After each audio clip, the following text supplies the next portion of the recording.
그래서 오늘 이 말씀 보시면서 또 하나님 아버지가 우리들한테 주시는 말씀, 우리 성령님이 깨닫게 해주시는 말씀이 어떤 것인가 하는 것들을 한번 들어보겠습니다. 12절, 이에 군대와 천부장과 유대인의 아랫사람들이 예수를 잡아 결박하여 먼저 안나스에게로 끌고 가니 안나스는 그 해의 대제사장인 가야바의 장인이라. 자, 예수님이 이제 겟세마네 동산에서 체포되셔가지고 이제 결박을 당해서 어디로 가게 되는가 하면 안나스의 집으로 갔다고 이야기를 하고 있습니다. 안나스는 그 해의 대제사장인 가야바의 장인이다. 굉장히 권력이 있었던 그런 사람이고 이전에 대제사장이었고, 이 사람이 거의 대제사장을 임명하는 사람이죠. 원래 대제사장은 하나님이 그 율법의 말씀에 의해서 아론의 반차를 쫓아가지고 대제사장이 되라고 했는데 이미 하나님의 그런 말씀은 흐려져 버렸어요. 이스라엘 백성들한테 완전히 흐려져서 그 돈과 권력에 의해서 대제사장이 막 임명되어지는 이런 쪽으로 바뀌어버렸다는 거죠. 그래서 그 중심에, 그 정점에 누가 서 있었느냐 하면은 안나스라는 사람이 서 있었습니다. 그래서 예수 그리스도가 잡히자마자 이제 이 사람들이 예수를 결박해가지고 가장 큰 권세자였던 안나스에게로 끌고 가는 거죠. 안나스의 집으로 끌고 가는데 여기에 두 사람이 따라가고 있었는데요. 나머지 제자들도 따라갔겠지만 여기 나오는 것이 바로 이제 아마도 이 글을 쓰는 요한하고 베드로가 따라갔었다고 따라간 것으로, 여기서 자기를 밝히고 있지 않은데 이 요한으로 우리는 생각을 할 수 있습니다. 그래서 따라갔는데 안나스의 집에 요한은 들어갔으나 베드로는 들어가지 못했어요.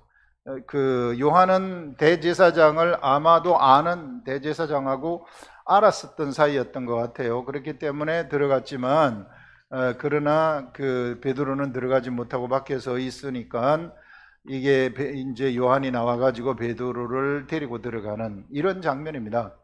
그래서 베드로가 이 여종 앞에서 한번 예수 그리스도를 부인하는 그런 내용이 오늘 전체적인 말씀의 내용이에요. 자, 이것을 이제 제가 이제 말씀을 전하기 위해서 계속 묵상을 하는 가운데 떠올랐던 것이 뭔가 하면은 제도주의라는 것인데요.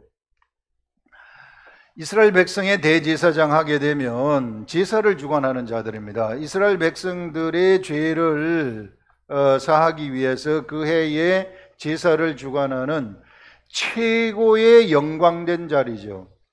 영적 관점에서 보면은 최고의 영광된 자리가 바로 대제사장의 자리예요. 왕보다도 오히려 이스라엘 나라에 왕의 제도가 있었는데 그 왕의 제도보다도 오히려 더 영광된 자리가 바로 대제사장의 자리라는 겁니다. 그래서 이 대제사장은 언제나 하나님하고 여기에 있는 하나님을 만나는, 지성소에 들어가 가지고 하나님을 만나는 자 아닙니까? 그 하나님하고 막 교통하는, 하나님을 만나가지고 하나님 앞에 이스라엘 백성들의 죄를 선포하는 그런 존재였어요. 이스라엘 백성들의 죄를 선포하는 그런 존재였으나 이 사람은 지금 이 가야바는 이 대제사장인 이 사람들은 전혀 하나님에 대해서 몰랐다는 것을 우리한테 보여주고 있습니다. 아무것도 모른 채 그들이 오히려 메시아가 왔을 때에 메시아를 십자가에 죽이는데 그들이 십자가에 죽이는데 앞장선다는 것은 마귀의 하수인이 되었다는 겁니다. 마귀의 종이 되어가지고 마귀를 대변하는, 이게 마귀의 생각을 대변하는 그런 사람이 되어버렸다는 거예요. 자, 우리가 여기서 어떻게 사람이 이렇게 되어버릴 수 있을까? 이것을 우리가 생각해 봤을 때에 이들이 어디에 빠져버렸느냐면요, 바로 이 제도주의에 빠져버렸기 때문입니다. 하나님이 율법에서 성막을 주어가지고 제사법을 주셨죠. 제사를 드리라는 제사법을 주셨는데 이것이 바로 이제 하나님이 주신 제도예요.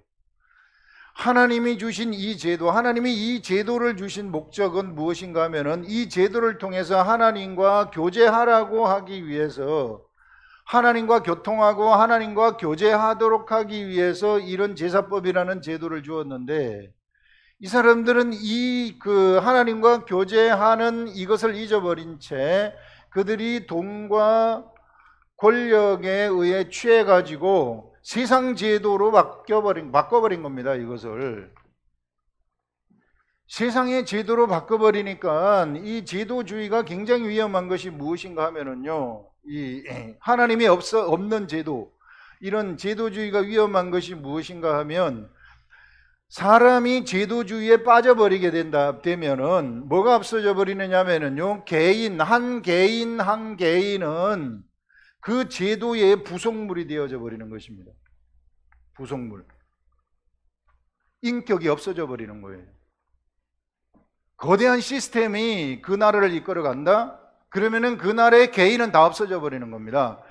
개인은 부속물이 되어가지고 제도를 위해서 희생되어도 된다고 생각하는 그러한 생각이 자리 잡게 되는 거예요. 사실 제도라는 거, 이것은 허상 아닙니까? 이 허상이라는 것이 진짜 한 사람 한 사람인 이 실상을 잡아먹어버리는 이런 일들이 일어나게 된다는 겁니다. 이게 제도주의에 빠지게 된다면, 지금 이스라엘 나라가 그와 같은 곳에 빠져 있다는 것입니다. 거대한 제도, 거대한 시스템. 그래서 여러분, 이 시대에도 교회에서 제도를 만들지 말고, 피라미드 조직을 만들지 말고 제도를 만들지 말라고 하는 것은 그 시스템에 빠져버리게 된다면 개인이 없어져 버리는 거예요. 개인이 부속물이 되는 겁니다. 본래 우리 성경에서는 우리 한 사람 한 사람, 이 개개인이 천국이라고 하지 않았어요. 그래서 이 개개인에게 이 성령님이 들어와 온 것입니다. 그래서 이 한 사람 한 사람이 나라가 되는 것이고, 이 한 사람 한 사람 개인이요, 얼마나 소중한 건지 몰라. 이 사람들의 모임이 교회가 되기 때문에. 그래서 이 사람들이 절대로 어떤 시스템에, 거대한 겉으로 나타나는 육적 조직, 그 시스템의 부속물이 절대로 돼서는 안 된다는 겁니다. 그런데 교회 조직이 생겨나가지고 그 조직이 중시되게 되면 오늘 여기서 이 사람들처럼 그 교회가 시스템화 돼버리는 거예요. 이게 로마 교황청이 그랬잖아요. 그래서 그렇게 되면은 개인은 부속물이 되어져 버리는 겁니다. 개인은 부속물이 된다는 것은 개인이 없어져 버린다는 것이죠. 이것은 완전한 괴물이 되어져 버리는 겁니다. 이게 이 사람들이 괴물이 되어버린 거예요. 이게 사단이 언제나 우리들한테 부추기는 것은 너희들이 시스템화되라, 조직화시켜라, 그래가지고 거대한 걸 추구하라, 이렇게 하는 겁니다. 이 작은 걸 잃어버리도록 하는 거죠. 그러나 우리 하나님은 언제나 작은 한 사람의 한 소자예요. 작은 소자입니다. 작은 소자 절대로 놓치지 말라 그래요. 왜냐하면 그 작은 소자 속에 예수 그리스도의 나라가 존재하기 때문에. 예수 그리스도의 나라는 거대한 시스템에 존재하지 않는다는 겁니다. 예수 그리스도의 나라는 이런 제도 속에 존재하지 아니한다는 거예요. 이 시대의 예수 그리스도의 나라는 언제나 한 사람 한 사람 속에 존재하는 나라라는 걸 얘기를 하고 있습니다. 그래서 우리는 이런 것들을 정말로 똑바로 깨달아야 돼요. 많은 사람들이 그냥 거대하게 이끌려가는 그러한 거대한 시스템, 이게 되면은 그게 큰 것으로 생각을 하는데 절대 그렇지 않습니다. 그건 잘못되면은요, 큰일 나는 거예요. 그 시스템의 정점에 앉아 있었던 사람이 안 났습니다. 이건 뭐냐면은 예수님이 마태복음 24장에서 이야기한 멸망에 가정한 것이 거룩한 곳에 선 것을 보거든 유대에 있는 자들, 그곳에 있는 너희들은 도망가라. 그 제도 속에 있지 말라는 겁니다. 그 제도 속에 있으면 다 같이 다 죽어버린다는 겁니다. 그 제도 속에서 빨리 튀어나가라는 거죠.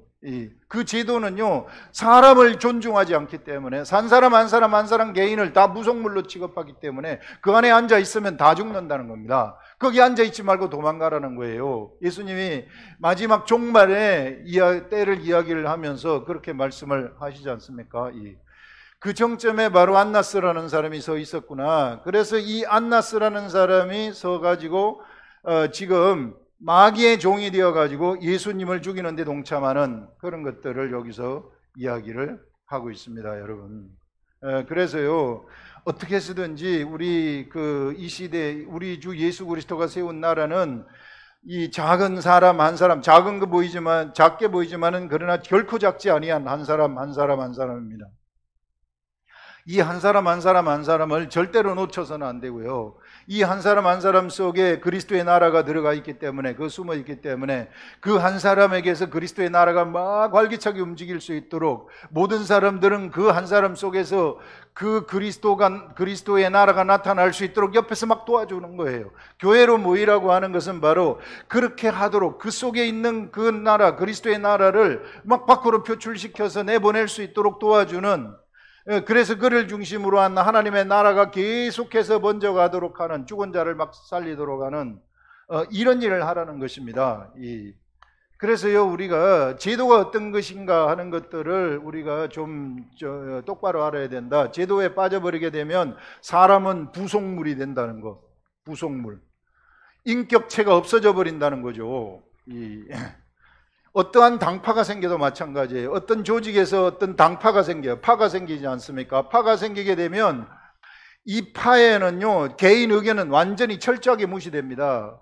어떤 그 파가 이렇게 등장을 하게 되면은 그 파가 나가는 그런 그 파가 추구하는 그러한 생각이 있어요. 이 생각에 어긋나게 되면은 여기서 바로 그 사람은 매장되어져 버리는 거죠. 개인 의견이 무시되어 버린다는 겁니다. 하나님의 나라는 그런 나라가 아니에요. 이런 막 으쌰으쌰 하는 그러한 나라가 아닙니다. 내가 으쌰으쌰 하는데 으쌰으쌰 하지 맙시다 하면은 나는 완전히 그 속에서 죽어버리는 거거든요, 이게. 그래서 파를 만들지 말라는 겁니다. 파당을 짓지 말라는 것이 그런 말입니다, 성경에서. 우리 하나님은 사사시대에 왕을 줄만도 한데 왕을 주시지 않아요. 왜 왕을 주시지 않는가 하면 바로 그들이 제도에 빠질까봐 그렇습니다. 왕의 제도 속에 빠질까봐. 왕의 제도 속에 빠져버리면, 본래 이스라엘 나라는 하나님의 나라이고 하나님이 왕이신데, 왕의 제도 속에, 왕의 제도가 그 나라에 나타나게 되면 사람이 왕이 되어지는 그런 일이 나타나기 때문에, 그래서 왕의 제도를 주지 않는 겁니다. 그래서요, 어떤 교회 조직, 하나님의 나라에서는요, 왕이 되어서는 안 되는 거예요. 교회에서도 왕이 나타나면 안 되는 겁니다. 특히 목회자들이 조심해야 될 것이, 교회에서 왕이 되면 큰일 나는 거예요. 그거는. 그래서 최고로 위험한 사람들, 최고로 조심해야 될 사람들이 바로 목회자들이라는 겁니다. 이 육적인 권력으로 바뀔 수 있는 정점에 있는 사람들, 그런 사람들이 최고로 조심해야 된다. 언제나 그래서 섬기는 자의 위치에 있어야 되고요. 성도들도 그거를 알아야 돼요. 계속 자기 목회자를 갖다가 왕으로 막 어떻게 떠받들라고 하는 것, 굉장히 잘못된 거예요. 큰일 나는 겁니다, 이게. 언제나 우리는 다 서로 섬기는 자들이다 하는 것들을 여기서 우리가 생각을 해볼 수 있는 것입니다. 그 다음에 이제 그 해의 대제사장이 누구인가 하면은 가야바라고 얘기하는데, 가야바라는 사람은 요 전에 무슨 말을 했느냐 하면은, 예수님이 자기네들이 가는 그러한 방향하고 계속해서 잘못된 길로 예수님이 가는 것을 보고, 자기네들을 대적하는 것을 보고, 가야바는 한 사람이 죽는 게 낫겠다. 한 사람이 죽음으로써 우리에게 일어날 이 모든 문제들을 다 이게 해결해야 하는 이런 것이 낫겠다, 이렇게 생각한 자입니다. 이것은 영적 관점에서 보면 맞는 말이죠. 영적 관점에서 보면 예수 그리스도가 죽으심으로써 세상 백성들의 모든 죄를 없애주는 이런 것, 이게 맞는 이야기인데, 그런데 실상 그는 마귀의 관점에서 이야기를 하는 거예요. 마귀의 관점.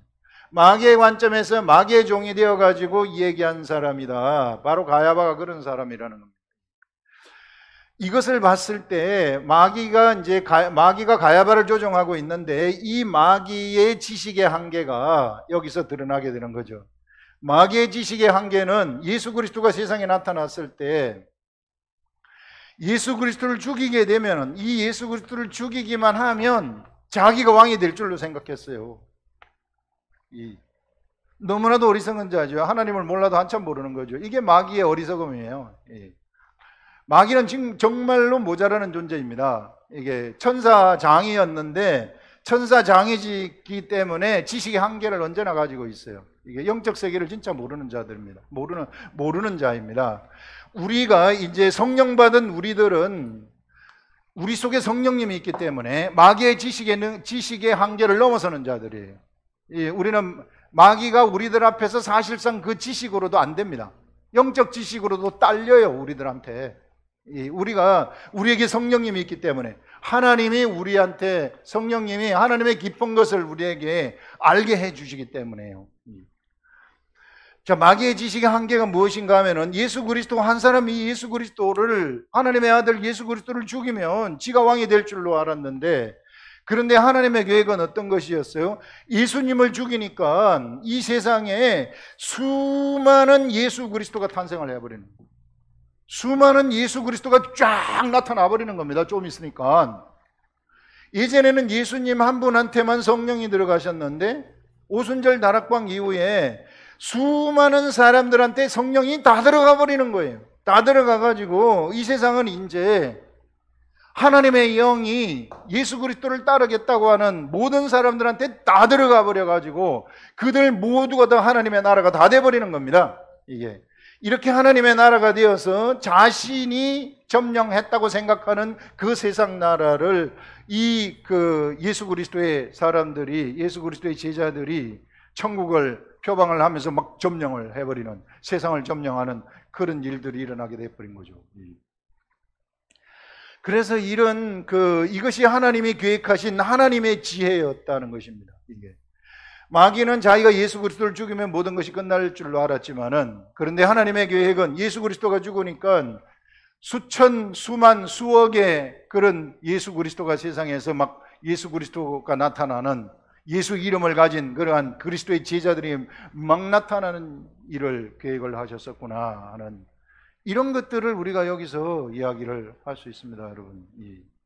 그래서요, 지금 이 시대에는 우리가 어떤 시대인가 하면은 바로 이 성령이 역사하는, 성령이 예수 그리스도 속에 예수 그리스도를 따르는 그리스도의 제자들한테 들어가서 성령이 그 속에서 막 하늘의 말씀을 깨닫게 하셔가지고 이 사람들을 이끌어가는 그러한 시대 속으로 우리가 들어갔다 하는, 그것을 우리가 이야기를 할 수 있습니다.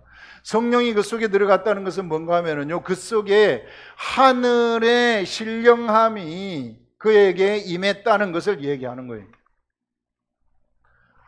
하늘의 신령함, 하늘의 것들이 그 사람 속에 들어와 있다는 것입니다. 그래서 그 사람이 하늘이 돼버리는 거죠. 그래서 이제 사람이 신령하게 되어가지고 바로 생수의 강이 그에게서부터 막 흘러가게 되어지는 이런 일들이 일어나게 된다는 거예요. 신령한 자가 되어가지고 이제 내가 내 속에서 성령님이 활동을 한다면, 나를 통해서 내 속에서 성령님이 활동을 하기만 한다면, 나를 통해서 신령함이 어디로 흘러가 버리는가 하면은요, 나의 육체 밖으로, 나의 육체로 흘러가게 되고, 그 다음에 나의 육체 밖을 넘어가지고 바로 나라는 천국이죠. 나라는 이 천국을 넘어가지고 환경으로 밖으로 나가게 된다는 것입니다. 이 환경으로 이게 표출되어 가지고 성령의 역사가 이렇게 흘러가게 된다면 세상은 속된 것인데, 이 속된 것이 어떻게 되어져 버리느냐 하면요, 신령하게 되어져 버리는 일이 일어나게 된다. 이게.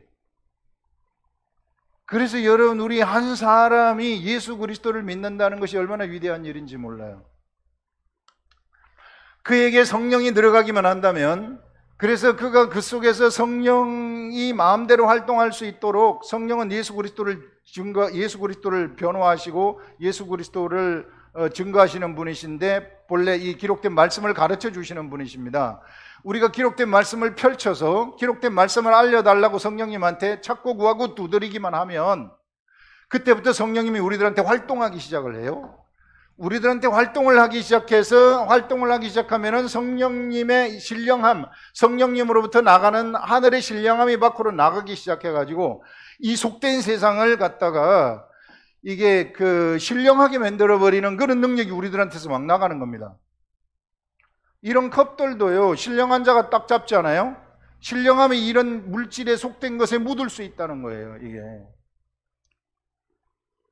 엄청난 능력의 세계가 우리들한테 막 펼쳐지게 된다는 거죠. 여러분들 그 이스라엘 백성들이 출애굽을 해가지고 마라의 물에 도착을 했을 때 마라의 물이 쓴 물이에요. 물질입니다. 쓴 물질이죠. 거기다가 뭐가 들어갑니까? 거기에다가 하나님의 말씀이 딱 들어가요. 마라의 쓴 물에 나뭇가지를 꺾어다가 물에 던지라. 하나님 말씀이에요. 하나님 말씀대로 모세가 나뭇가지를 꺾어가지고 물에 던져버렸더니 마라의 물이 단물이 되어져 버립니다. 속된 마라의 물이 속된 물이 신령한 물로 바뀌어버린다는 것을 이야기를 해주는 겁니다. 이건 무엇을 얘기하느냐 하면요, 이 세상에 하나님 말씀이 들어가기만 한다면 속된 것들이 신령하게 바뀔 수 있다는 것을 알려주는 거예요. 이거는요, 이게 여기서만 되는, 이게 마라의 물에서만 뿐만 아니라 예수 그리스도가 오병이의 이적을 행하실 때에도 하늘에 축사를 하시는 거예요. 하늘에 축사를 하신 다음에 이 떡을 갖다가 제자들한테 나눠주니까 제자들이 쭉 둘러앉아 있는 사람들한테 나눠줘요. 그랬더니 이 떡이 이렇게 나눠주면 또 생기고 떡이 나눠주면 또 생기고 이런 엄청난 역사가 일어나게 되는 거예요. 떡은 물질 아닙니까? 이 물질에 하늘의 신령함을 갖다가 입혔더니 예수님이 축사하신 대로 이 보리떡 5개하고 물고기 2마리밖에 없는데 하나님 아버지 이것으로 5,000명을 먹이시옵소서. 예수님이 뜻하신 바대로 이 떡에 신령함이 붙어버리니까 보리떡 5개하고 물고기 2마리로 5,000명을 먹이는 엄청난 역사가 일어나 버리는 겁니다. 그것이 바로 하늘에 있는 말씀이 우리 사람을 통해서 예수 그리스도를 믿는 사람들, 예수 그리스도의 제자를 통해 가지고 사람들 앞에 이게 세상 속에 선포가 되면, 세상 속에 나가게 되면 세상에 속된 것들이 신령하게 되어져 버린다는 것입니다.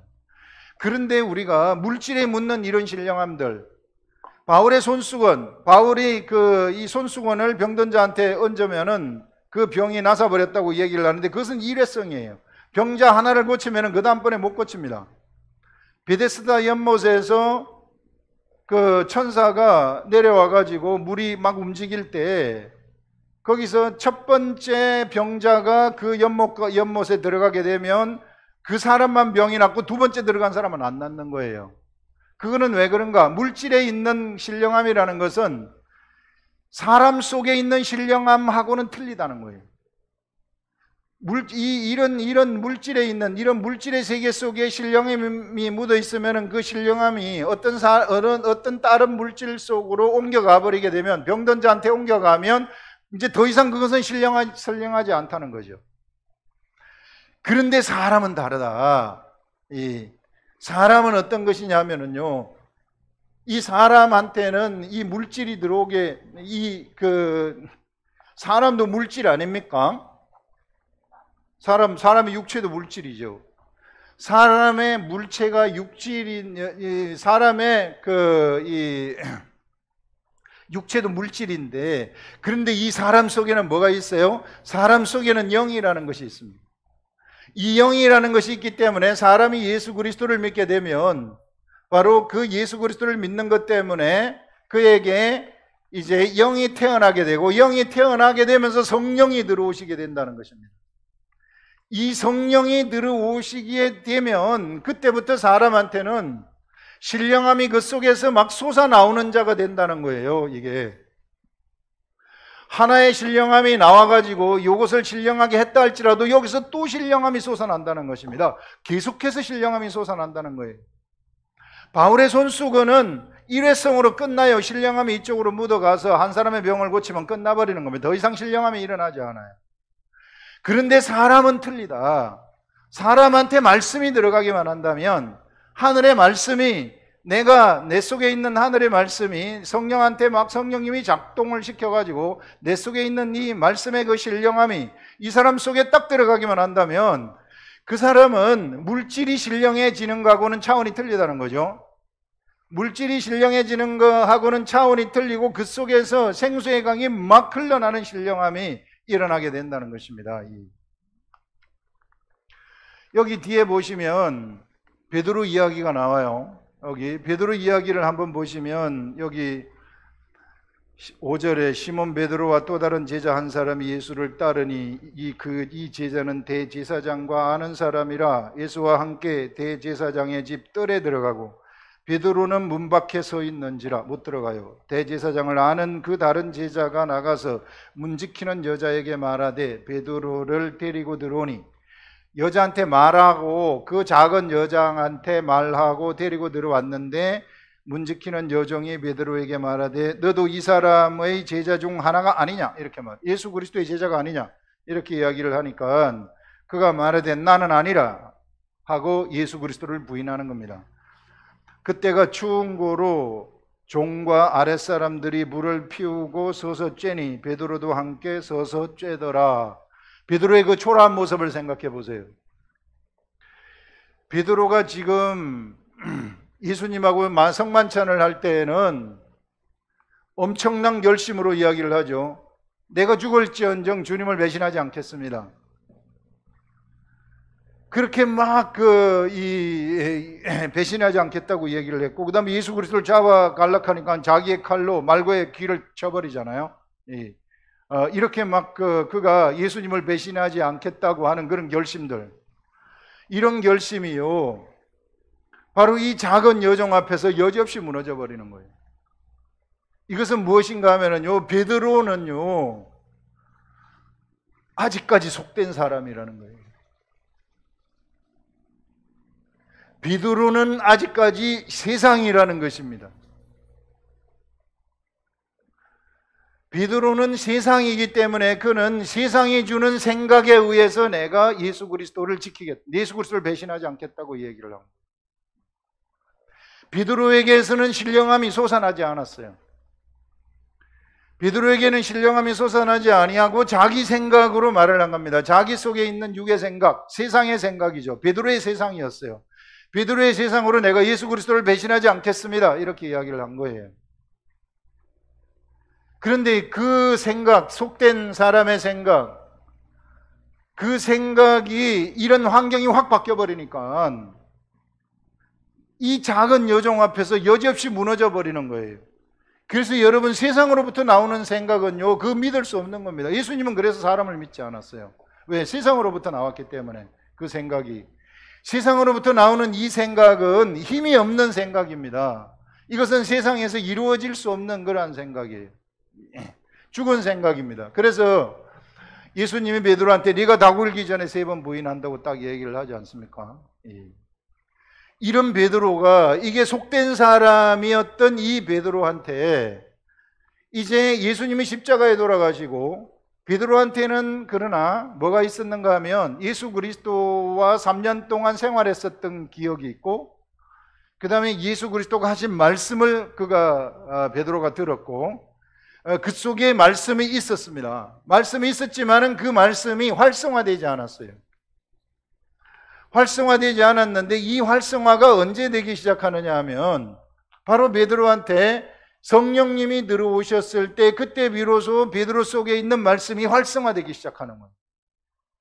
그래서 여기서부터 성령이 들어와 가지고 그 속에 있는 말씀이 활성화되기 시작하니까 더 이상 베드로는 이제 세상 생각이 아닌 하늘의 생각이 그 속에 자리를 잡게 되는 겁니다. 베드로 속에. 그래서 베드로에게서는 이제 신령함이 막 솟아나게 되는 거죠. 이 신령함.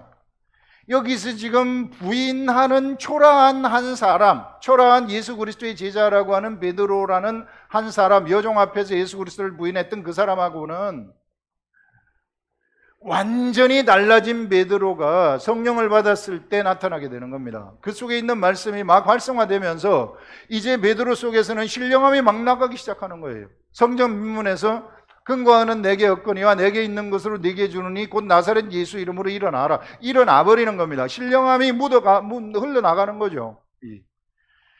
베드로 속에서 신령함이 흘러나가니까 사람들을 막 살리기 시작해요.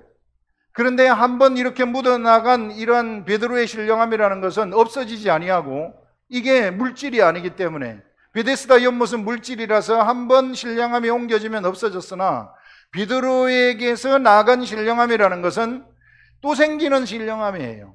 나가면 나갈수록 더 많이 생기는 신령함이라는 겁니다. 이런 사람이 그래서 신령하게 되는 것이 최고라는 거예요. 세상의 모든 물질들은 신령함이 옮겨질 수 있으나 그 신령함이라는 것은 일회성의 신령함에 불과하지만 사람 속에 옮겨지는 신령함이라는 것은 이거는 그 사람에게서 무궁무진한 신령함이 계속해서 쏟아져 나오는 신령함이다. 그래서 우리는요, 예수 그리스도의 제자들은 어떻게 해서든지요, 사람한테 그 신령함을 옮기라는 거예요. 어떻게 해서 옮기는 겁니까?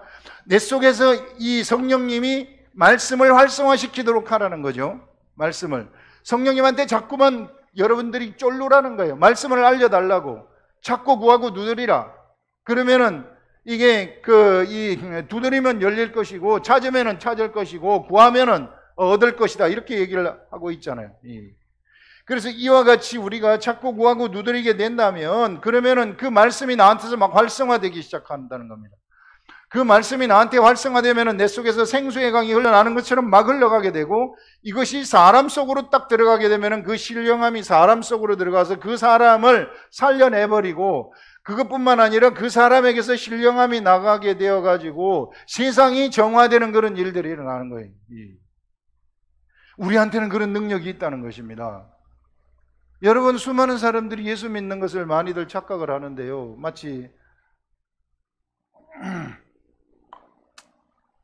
무슨 점쟁이 샤머니즘적으로 막 생각을 하는데, 그래서 어떤 그 부정한 곳에 내가 이제 우리가 기독교인들이 말하는 부정한 곳, 예를 들어서 이제 무슨 점치는 집이라든지, 그 다음에 또 무슨 선왕당이라든지, 아니면은 또 절이라든지, 이게 절에 가가지고 뭐 절에 절 밥을 먹는다든지, 이런데 가게 되면 이게 나한테 이게 부정함이 묻어오면 어떡할까 이렇게 생각을 해요. 내가 이게 들어갔는데 벌써 머리가 아픈데 이거 내가 이 절에 갔는데 벌써 이게 절에서 벌써 이게 향냄새가 나한테 영향을 미치는 것 같은데.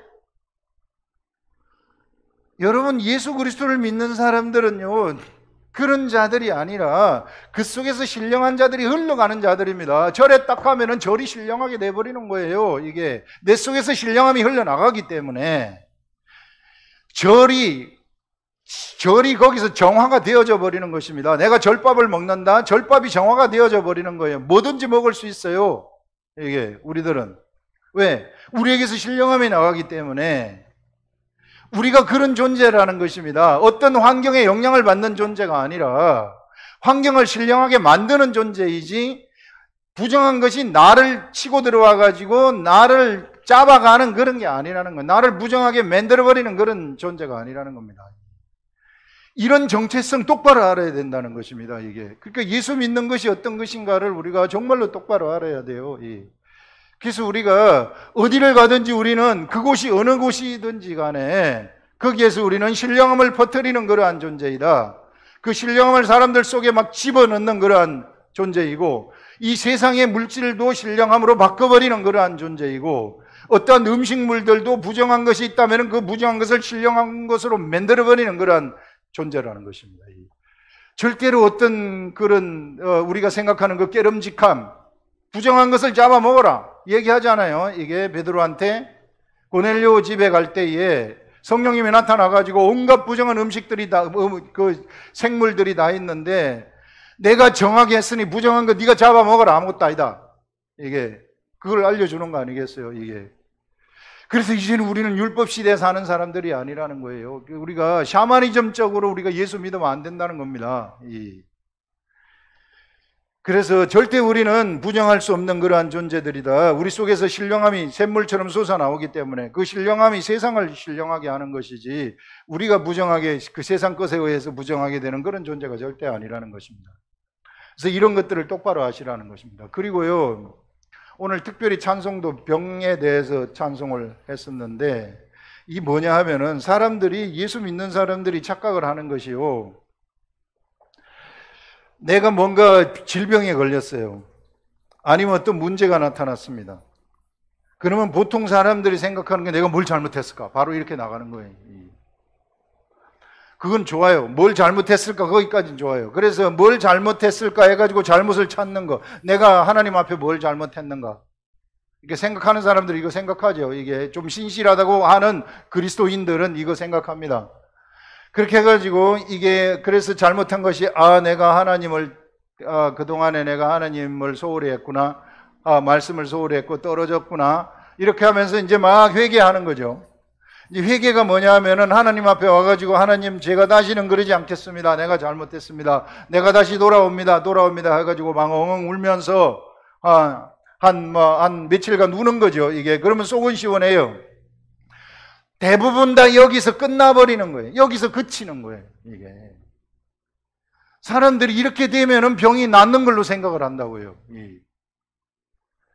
여러분 거기까지 해가지고는 안 돼요. 이건 회개하고 돌아오는 건 좋은데 회개하고 돌아와서 나한테 신령함이 흘러가는 데까지 해야 되는 것입니다. 내 속에서 멈춰졌던 신령함이 다시 속에서 우러나오도록 하라는 거예요. 신령함이 멈춰졌었는데 멈춰진 그것 때문에 나한테 병이 생겼다면 이제 내가 다시 돌아옵니다, 주님. 그래서 회개하지 않았어요. 지금 회개했으면 진짜 신령함이 흘러나오도록 하시라는 거예요. 그 속에서. 그래서 신령함이 흘러나올 때 비로소 그 문제가 깔끔하게 없어지는 거예요. 그래서 수많은 사람들이 착각을 하는 것이 그냥 여기 2분의 1에서 머무르고 있다. 이걸 넘어서 버리라는 거죠. 이게 넘어서서 진짜 나한테서 신령함이 흘러나오도록 하게 되면 여기에 있었던 모든 부정한 것들은 진짜 없어져 버리는 겁니다. 모든 문제들은 진짜 없어져 버리는 겁니다. 없어져야만 하는 거예요. 없어지지 않으면 안 된다는 겁니다. 이런 세계를 좀 우리가 알아야 하는 그런 것이죠. 그래서요, 사람 속에 신령함이 들어가는 것처럼 위대한 것이 없구나. 여러분, 이 가치가 얼마나 되겠습니까? 이 사람이 한테 신령함이 들어가가지고 이 신령함이 그 입술을 통해가지고 옆에 사람한테 전달이 되었다면 이 사람이 살아나는데요. 여러분, 돈을 100조를 주고 내가 너한테 돈을 100조를 줄 테니까 요 100조를 써서 요 사람 한번 살려봐라. 살릴 수 있겠어요? 내가 돈을 100조를 줄 테니까 이 100조를 써서 모든 의사들, 모든 약들, 모든 것 다 동원해가지고 요 병든 이 사람 한번 살려봐라.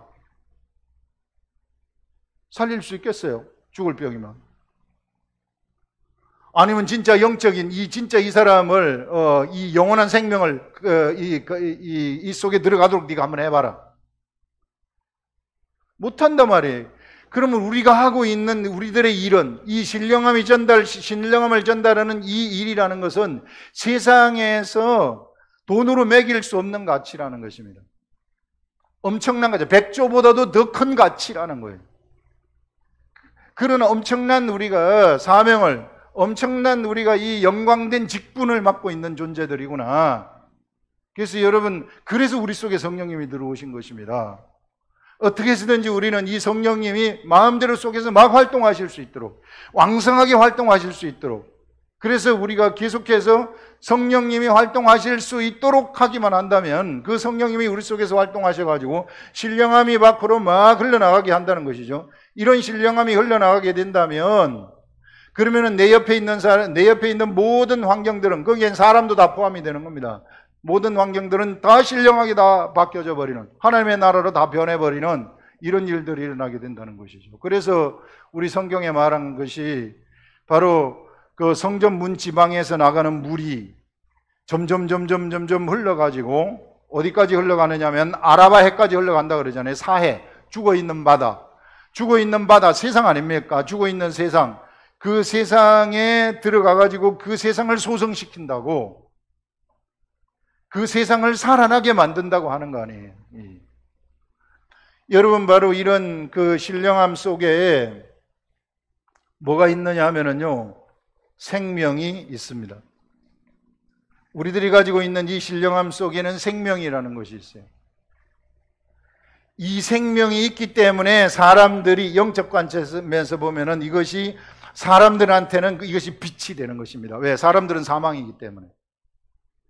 사람들은 죽음이기 때문에. 언제나 죽음이에요. 죽음 앞에 놓여가지고 있어요. 그래서 이 생명을 그 사람들한테 가져다 주게 되면은 그 사람들한테 그것이 빛이 되어져 버린다. 그래서 우리는 바로 세상에서 이러한 엄청난 사명을 맡은 자들이다 하는 것을 여러분들 절대 잊어버리지 마시고, 우리가 어디를 가든지 어느 곳을 가든지 우리는 세상에 영향을 받는 그런 존재들이 아니라 세상을 점령하는 자들이라는 것입니다. 부정한 것을 정한 것으로 만들어버리는 그러한 존재들이다. 어떠한 그러한 영적인 그런 귀신의 세력이 센 그러한 곳에 우리는 간다 할지라도 그곳을 전부 다 점령해버리는, 신령함으로 다 거기를 신령하게 다 만들어버리는, 그래서 그 세상이 꼼짝 못하는, 그래서 우리 신령함이라는 것은 물질에 뿐만 아니라 사람에게도 전달되어지는 이런 일들이 일어나는 그러한 존재들이다 하는 것을 절대 잊어버리지 마시고, 이 베드로가 오늘 그 예수님 앞에서 그렇게 죽을지언정 절대로 제가 부인하지 않겠습니다 했지만, 세상에 속된 것은요 금방 바뀌어버리는 거예요. 베드로가 속된 삶 속에 있을 때에는 금방 바뀌어가지고 그 작은 그 여종 앞에서 예수님을 부인해버리는 이런 일들이 일어났지 않았습니까? 그러나 베드로가 그 속에 성령이 들어왔을 때 그는 완전히 다른 사람으로 바뀌어버립니다. 이제는 그는 최고의 그 신령함을 사람들 앞에 전달하는, 그래서 이 신령함을 사람들 앞에서 그냥 속에 있는 것을 말했더니 3,000명 속으로 이 신령함이 쫙 다 들어가 버리는, 그래서 3,000명이 신령하게 되어져 가지고 이 3,000명의 신령함이 막 세상으로 막 퍼져나가는 그런 일들이 생기지 않습니까? 또 한 번은 이 신령함을 얘기를 했더니 5,000명한테 이것이 다 들어가 버리는 거예요, 신령함이. 그래가지고 이 5,000명이 세상으로 쫙 퍼져나가는 이런 일들이 일어나게 됐다는 거예요. 그래서 바로 우리는 이러한 그 신령함을 우리 속에서 막 샘물처럼 솟아나오는 이런 신령함을 밖으로 내어보내는 그런 존재들이다 하는 것들을 절대로 잊어버리지 마시고, 세상의 어떠한 부정한 것들, 세상의 어떤 내 자신이 왜 이럴까 잘못된 이런 것들에 의기소침하지 마시고 신령함을 속에서 흘러내려 보내기만 하면 없어집니다. 어떠한 것도 없어져 버려요. 아무것도 아닙니다. 이게 그걸 내가 몰라서 그렇지 진짜 알게 되면은 싹 없어지는 거예요, 이게. 그래서 이것이 흘러가도록 만들면은 내가 만나는 그 사람의 질병도 고칠 수 있는 것이고요, 내가 만나는 그 사람의 문제도 해결할 수 있는 것이고요, 믿음으로 하기만 하면 안 되는 것이 없는 세계가 바로 이 예수 그리스도가 우리들한테 열어놓으신 세계, 예수님이 십자가에 죽으면서 이 십자가의 그 모든 그 하나님의 생명을 거기다가 대가를 치르면서 열어놓으신 우리들의 세계이다 하는 그런 것들을 오늘 여기서 이야기를 하고 있습니다. 기도하겠습니다.